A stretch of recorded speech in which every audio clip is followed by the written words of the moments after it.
বাংলাদেশের আসন্ন জাতীয় নির্বাচনে নির্বাচন কমিশন বড় ধরনের কিছু পরিবর্তনের ইঙ্গিত দিয়েছে। সরাসরি নির্বাচন নিয়ে অভিযোগ কমাতে রিটার্নিং ও প্রিজাইডিং অফিসার নিয়োগে এবার থাকছে ভিন্ন চিন্তা।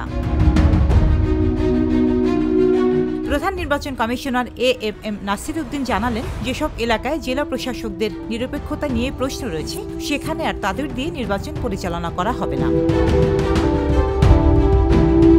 বরং নির্বাচন কমিশনের নিজস্ব কর্মকর্তাদের রিটার্নিং অফিসার হিসেবে নিয়োগ দেওয়া হবে। এই সিদ্ধান্তের পেছনে আরও কারণ স্পষ্ট। বিগত 3টি নির্বাচনে রিটার্নিং অফিসারদের ভূমিকা নিয়ে বারবার উঠেছে পক্ষপাতিত্ব আর অনিয়মের অভিযোগ। ভোট কেন্দ্রের সবচেয়ে গুরুত্বপূর্ণ দায়িত্ব প্রিজাইডিং অফিসারদের হাতে থাকে।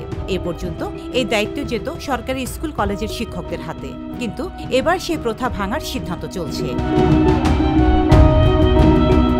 সিএসি নাসির উদ্দিন জানিয়েছেন, যারা আগে ভোটে অনিয়ম করেছে তাদের আর দায়িত্ব দেয়া হবে না। ব্যাংক কর্মকর্তা বা নিরপেক্ষ পেশাজীবীদের আমরা এই দায়িত্বে আনতে চাই, কারণ তারা রাজনৈতিক বা নির্বাচনী রিগিংয়ে যুক্ত ছিলেন না।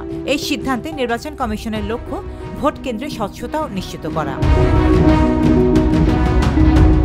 প্রথমবারের মতো দেশের বাইরে থাকা প্রবাসীদের জন্য পোস্টাল ব্যালটের ব্যবস্থা করা হচ্ছে। অনলাইনে নিবন্ধনের মাধ্যমে তারা ডাকযোগে ভোট দিতে পারবেন। এই ভোটিং ব্যবস্থা চালু করতে আন্তর্জাতিক কুরিয়ার সার্ভিসের সঙ্গে কথাবার্তা হচ্ছে। যেমন DHL বা ফেডেক্সে প্রতি ভোটার পিছু খরচ হতে পারে 5,000 টাকা, তবে ডাক বিভাগ ব্যবহারে খরচ কমিয়ে আনা হবে 700 টাকায়। প্রবাসী ভোটারদের জন্য অনলাইনে আলাদা প্ল্যাটফর্ম তৈরি হচ্ছে, যেখানে নিবন্ধনের পর হাতে পাঠানো হবে ব্যালট পেপার। ইতিমধ্যেই 300 আসনের ভেতর 71টি আসনের সীমানা নিয়ে নতুন আবেদন করেছে। নির্বাচন কমিশন বলছে, এই বিষয়ে কোনো রাজনৈতিক চাপ নেই। কমিটি করে এসব আবেদন যাচাই করা হচ্ছে। তবে অন্তর্বর্তী সরকারের তরফ থেকে 18 থেকে 33 বছর বয়সী তরুণ ভোটারদের জন্য আলাদা বুথ করার প্রস্তাব দেওয়া হয়েছে, কিন্তু নির্বাচন কমিশন এখনও এই বিষয়ে চূড়ান্ত সিদ্ধান্ত নেয়নি।